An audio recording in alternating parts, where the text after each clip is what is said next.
આખું વજન આવે ત્યાં સુધી આ ધનાસા પૈસાની રેલમછેલ બોલાવતા હોય એની હારે બધા મિત્રો છે. એ બધા મિત્રોને આવડી મોટી ફોજ ત્યાંથી આવે, આપણને એમ લાગે કે હમણાં ધરતીને ધમરોળી નાખશે. એવા મર્દ માણસ આવતા હોય ત્યારે હજી જોકે એમની ફરમાઈશો પણ છે, એને લઈશું. પણ હું એક સિસ્ટમમાં થોડુંક માનું છું, એટલા માટે રજા લઈ લઉં કે થોડીક વાર માટે બીજા એક કલાકારને સાંભળીએ. બેન રેખાબેનને હું વિનંતી કરીશ. 111 ખોળની ગુણી કસરાભાઈ માંડણભાઈ બેરા તરફથી મળે છે. જોરદાર તાળીથી એને પણ આપણે આવકારીએ. લાખો લાખો રૂપિયા જે મળે છે એને બધાને આપણે આવકારીએ. પણ ધનાસા શેઠ બેઠા છે ત્યારે ગાયો માટેથી જ્યારે આપણે બધાને મળવાનું થયું છે ને, સમય નથી લેવો, લોક સાહિત્યની આજે વાતો નથી કરવી, આજ ગીતથી આપણે મોજ કરાવવી છે. પણ જ્યારે શેઠ બેઠા છે ત્યારે 5 મિનિટ ગાયની ખાલી વેદના ખાલી બોલવી છે કે ગાયની વેદના શું છે. આજની ગૌશાળાનું જ્યારે આવું કાલે ઉદ્ઘાટન થાય છે શેઠના હાથે, શેઠ ગાયોની વેદના આ બધાને તો ખબર છે, આપ એની વારે છેડ્યા છો. પણ ગાયોની વેદના તમે સાંભળજો. 2 મિનિટ તમારી પાસે સમય લેવો છે, કારણ કે રેખાબેન વાળાને આપણે સાંભળવા છે. લોક સાહિત્યની વાતો ઓછી કરવી છે અને ગીતોથી મોજ કરવી છે. ત્યારે ગાયોની વેદના તો એ માટે કહું છું, ચારણ તરીકે આવ્યો છું, દેવીપુત્ર તરીકે આવ્યો છું, ત્યારે ગાયો માટેથી 33 કરોડ દેવતાના જેમાં દર્શન થાય છે. ગાય થકી ગોધા છે ને ગોધા થકી ખેડૂત છે ને ખેડૂત થકી આખો તાત છે. પણ એ તમને ઘટના સત્ય ઘટના કહું, આજથી તમને બધાને ખબર છે. 26મી જાન્યુઆરીનો દિવસ યાદ કરવો પડે છે. શું કામ? કચ્છની ધરતી ઉપર આવ્યા ત્યારે આ મહાનુભાવોની હાજરી છે ને, ત્યારે 2 મિનિટનો સમય એ માટે લેવો છે કે કચ્છની ધરતી અને 26મી જાન્યુઆરીનો સવારનો પહોર હતો, 8:45નો સમય હતો, અને એ વખતે ઈશ્વરની કાંઈક કફામરજી થઈ છે. એક જ તે ઝાટકે કચ્છની ધરતી, હાલારની ધરતી, સૌરાષ્ટ્રની ધરતી, કર્ણાવતી, અમદાવાદ સુધી જ્યારે ધરાને ધ્રુજાવીને ત્યારે 5 દિવસ સુધી પેપર બંધ થઈ ગયા હતા. અને કચ્છની ધરતીમાં લાખો મેદનીમાં જ્યારે જાનહાનિ થઈ હતી ત્યારે બન્યું તું શું? સત્ય ઘટનાનો તમને એક પ્રસંગ કહું છું. 26મી જાન્યુઆરી પછી 30મી તારીખે અખબાર પેપરમાં એક ભૂકંપ આવ્યો શું કામ એવી કલ્પના કરી હતી કે આ ભૂકંપ આવ્યો શું કામ એવી કલ્પના કરી હતી.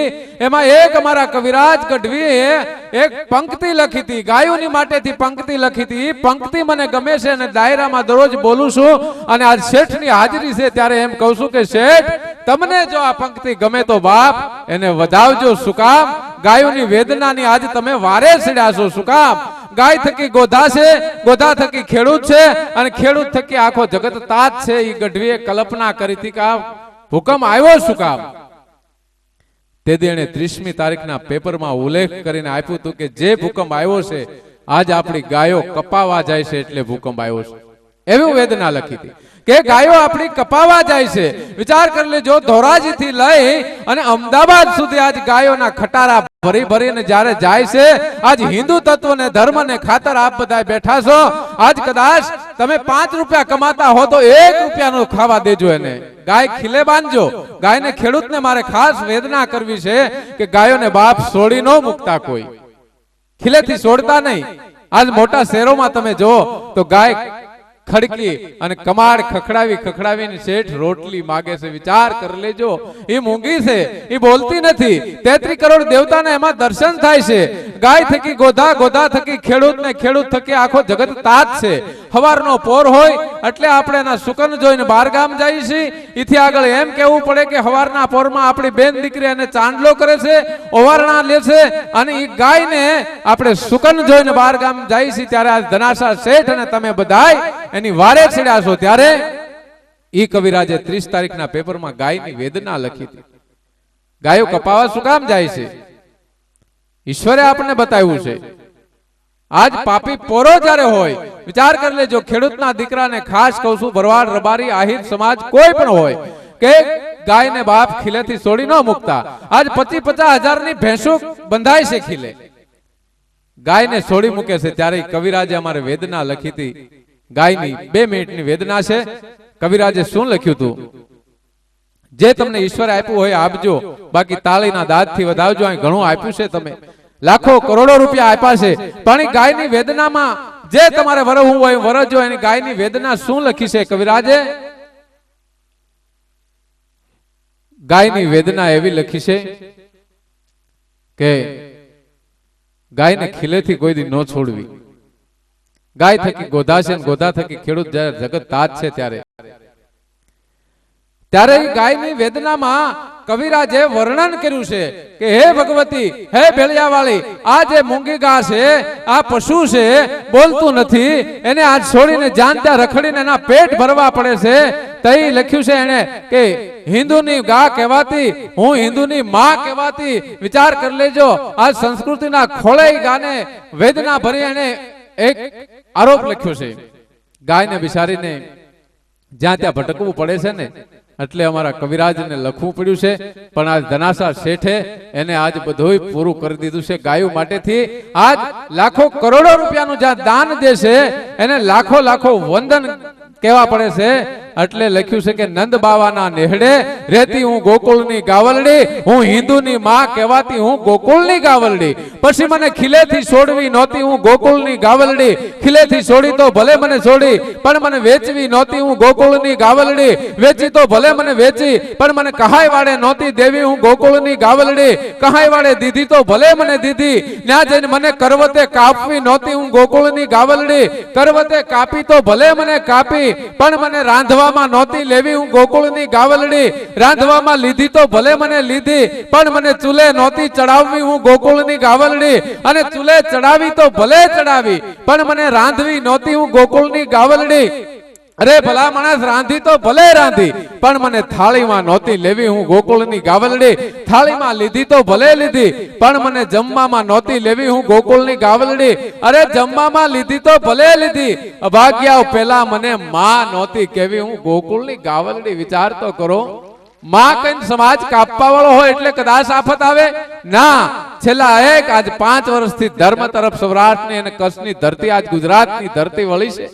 લાખો રૂપિયાના ધનાસા શેઠ જેવા જ્યારે દાન આપે છે ત્યારે એને ઈશ્વર, હું તો એમ કહું છું કે આજ તમે કોઈ 5 રૂપિયા વાપર્યા હશે ગાય પાસે તો એના તમને 10 મળશે, 10 વાપર્યા હશે તો 20, અને 50 વાપર્યા હશે તો 100, અને કદાચ લાખો રૂપિયા વાપર્યા હશે તો કરોડો રૂપિયાના મળશે. એની હું વિજયદાન ગઢવી ખાતરી તમને આપું છું.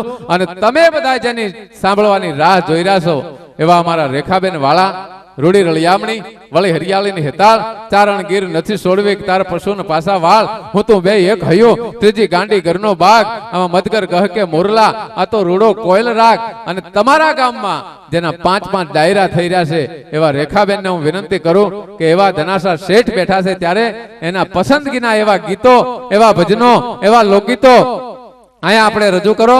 બેન શ્રી રેખાબેન વાળા. જોરદાર તાળી તાળીથી બધા મહેમાનોને આપણે આવકારીએ. ધન્યવાદ. થમ થડકે મેળી હશે, ખેલણ લાગી ખાટ, અહીંયા બધા સજનો ભલે આવ્યા કે જેની જોતાતા વાટ, જેની જોતાતા વાટ એ સજનો અમને આજ સામા મળ્યા, પણ મળેથી ખુલે અમારા હયાના હાટ. એમ ગુરુ બિના મિલે નહીં જ્ઞાન, જ્ઞાન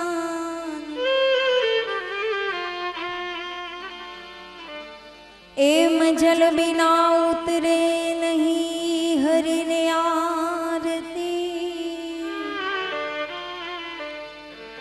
એમ યન બિના ટકે નહીં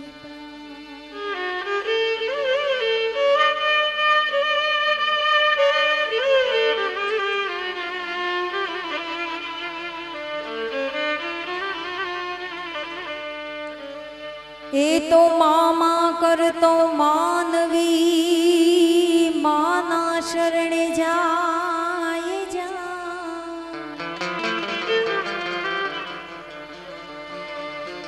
એ મામા કરતો માનવી, માં જશુભાઈ માના, બહુચરા માના, આશાપુરા માના શરણે જાય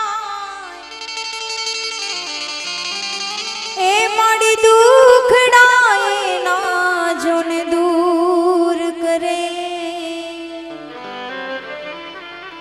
પછી પંડના મેલ પાપ ધોવા.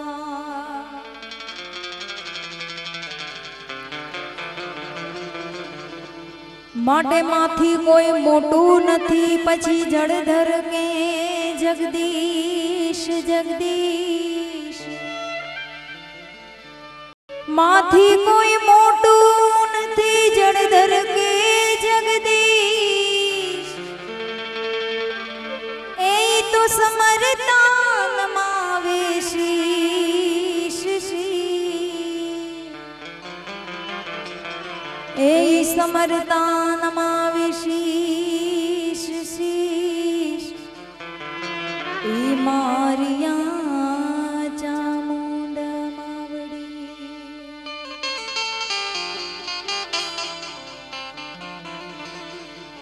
માંથી કોઈ મોટું નથી, જળધર કે જગદીશ.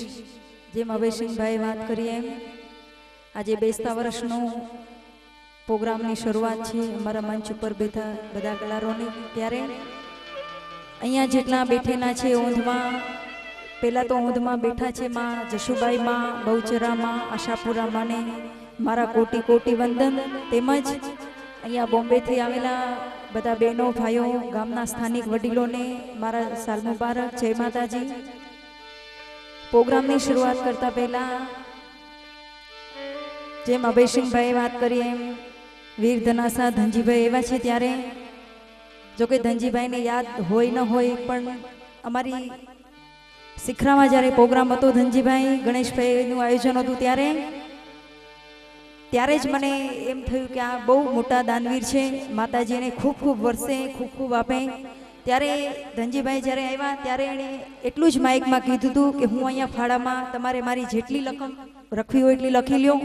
કોઈ એણે આંકડો નહોતો કીધો કે 1 લાખ કરોડ રૂપિયા એવું કોઈ દાન નહોતું કીધું, પણ જેટલું લખવું એટલું લખી લેજો. ત્યારે જ એમ બોલ્યા હતા ધનજીભાઈ. તો ધનજીભાઈની ફરમાશ છે એટલે રામદેવ પીરના ભજનથી શરૂઆત કરીએ.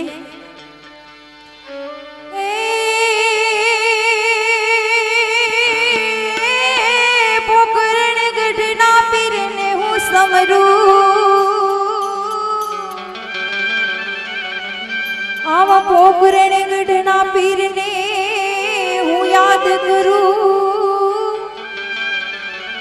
અને પછી મારા પંડના મેલે પાપ ધોવા. એ મરણું જાતી એ રામા વેલા આવજો.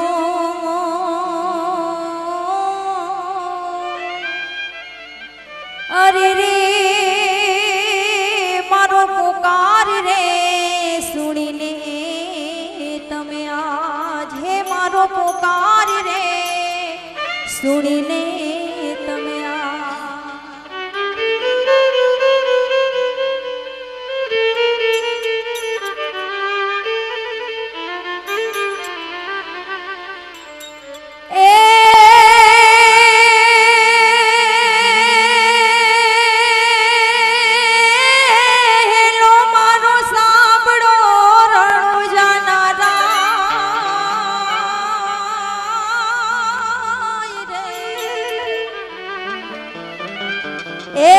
હેલો મારો સાંભળો,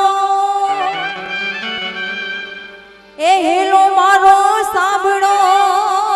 રણુજાના રાય રાય રાય.